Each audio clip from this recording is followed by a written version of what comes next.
Hello there!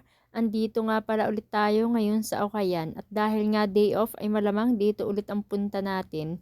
At ito nga pala sa 10-10 at 20-20 ay marami kang mabibili. Ito nga palang pinagkakaguluhang ito ay talaga namang murang-mura laang at 10 lamang. Makakabili ka na ng kumpletong pares ng iyong susuotin. At ito rin yung mga sapatos ay talaga namang pak na pak. Kayang-kayang bilhin at talaga namang makaka-aura ka na. Halos nga lahat ng ginagamit namin dito sa pang-araw-araw ay mga ukay. Dahil nga sa mura laang at talagang makakatipid ka para makapag-ipon.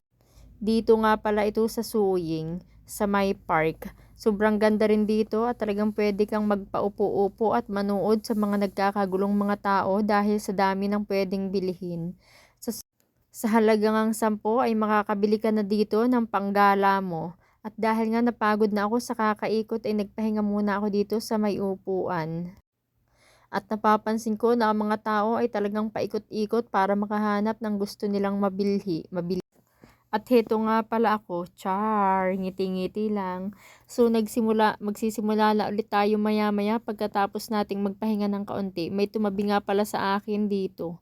At heto nga tayo na ulit mag-ikot-ikot at nang tayo ay makarami. At sa mga gusto magtipid ay dito ka lang pumunta sa ukay. Talaga namang kahit buong pamilya mo ay mabibilhan mo na. Pero dahil nga sa mura laang ay ang ginagawa ng iba ay ginagawa nilang negosyo. Ibinebenta rin nila online at tunay na sa TikTok ay napakarami ng mag-uukay ay malamang dito rin sila kumukuha yung iba. O sa sobrang dami nga dito ng pagpipilian ay talagang ikaw lang ang magtsatsaga. May mga tinda rin nga pala ditong halaman at kung ano-ano pa, sari-sari. Ayan nga si Lolo na masungit nung nakaraan. Hinawakan ko lang siya ay nagalit sa akin. At sige nga tayo ay mag-iikot ulit. Sa sobrang ang dami ay talagang ikaw na lamang ang mananawa. Naiisip ko nga sanang magnegosyo at mag-live online para kumita rin ako tulad ng ibang nakikita ko. Kaya lang sa ngayon ay talagang nahihiya pa ako.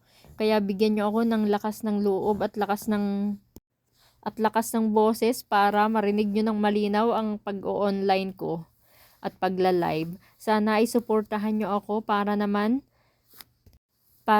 kumita rin ako at magkaroon ng extra na pagkakakitaan. Meron nga rin pala dito mga helmet at kung ano-ano mga gamit sa bahay ay kumpleto dito. Meron din dito mga second hand na cellphone, mga gadget at talaga namang iPhone ay makakabili ka rin dito. Gustong gusto ko nga sanang bumili kaya lamang ay talagang hindi ko alam kung papaano. At yun nga palang iPhone ay matagal ko nang pinag-iipunan pero pag nakaipon ako ay ayaw ko nang ibili dahil nga ay sayang. Aanhin ko ba yung iPhone kahit amang anong brand ng cellphone ay nakaka-contact pa rin ako sa amin. Kaya practical muna tayo. Yun nga palang aming sasakyan ay talagang puno na. Kitang-kita nyo mga damit at pumunta nga rin pala kami sa palengke at bumili ng prutas. At dito nga rin ay may katabi din laang palengke kaya tumuloy na rin kami para bumili ng makakain. Yung mangga nga pala dito na malaki ay medyo mura kumpara dun sa palengke malapit sa amin. Ang laki nito at talaga namang malaki pa sa mukha ko. Dahil nga gutom na ay magtingin-tingin muna tayo dito ng mabibili. At dito nga napadaan din kami dito sa magandang lugar na ito. Talaga namang napakaganda dito. Napakaganda ng Taiwan. Talaga namang the best. Ay may aso.